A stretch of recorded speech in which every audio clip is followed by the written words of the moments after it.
এর মধ্যে সরকার একটা বিশেষ বরাদ্দ দিয়েছে সরকারের পক্ষ থেকে ৭১,৯৮,২৮,০০০ টাকা সিসিটিভি ক্যামেরা স্থাপনের জন্য। এই টাকাটা ব্যয় হবে মূলত আপনার ২১,৯৪৬টি অতি গুরুত্বপূর্ণ এবং ঝুঁকিপূর্ণ কেন্দ্র, যেগুলো সেখানে এই টাকাটা দিয়ে সিসিটিভি স্থাপন করা হবে।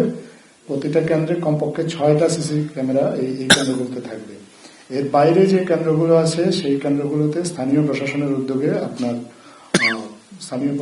উদ্যোগে এবং তাদের আর্থিক বরাদ্দের মাধ্যমে সিসিটিভি ক্যামেরা স্থাপন করা হবে।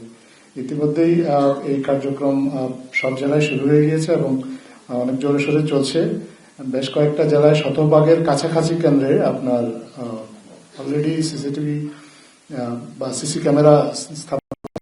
এর মধ্যে উল্লেখযোগ্য রয়েছে গাজীপুর জেলায় আপনি সরকারের পক্ষ থেকে দেখেছে যে 935টা কেন্দ্র, এর মধ্যে 447টা ঝুঁকিপূর্ণ হিসেবে চিহ্নিত করা হয়েছে। এই প্রত্যেকটা কেন্দ্রে এই বিশেষ বরাদ্দের আওতায় অধিকাংশ কেন্দ্রে এর মধ্যে স্থাপন করা হয়েছে। বাকিগুলোতেও আমরা আশা করছি যে জানুয়ারির 31 তারিখের মধ্যেই বাকি কেন্দ্রগুলোতেও সিসি ক্যামেরা স্থাপন করা হবে এবং এই ঝুঁকিপূর্ণ বা অতি গুরুত্বপূর্ণ কেন্দ্রের বাইরে যে কেন্দ্রগুলো আছে সেগুলোতেও গাজীপুর সিটি কর্পোরেশন এবং গাজীপুর জেলা প্রশাসনের উদ্যোগে আপনার ক্যামেরা বসানোর উদ্যোগ নেওয়া হয়েছে। একই প্রক্রিয়ায় অন্যান্য জেলা এবং সিটি কর্পোরেশন এলাকাতেও আপনার এই কার্যক্রম চলমান রয়েছে।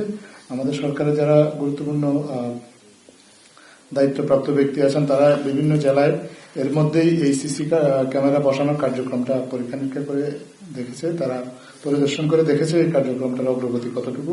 আমাদের স্থানীয় সরকার মন্ত্রণালয়ের সচিব উনি গিয়েছিলেন কিশোরগঞ্জ জেলায় গতকালকে, সেখানেও ওনাকে জানানো হয়েছে যে কার্যক্রমটা বেশ দ্রুত এগিয়ে চলেছে।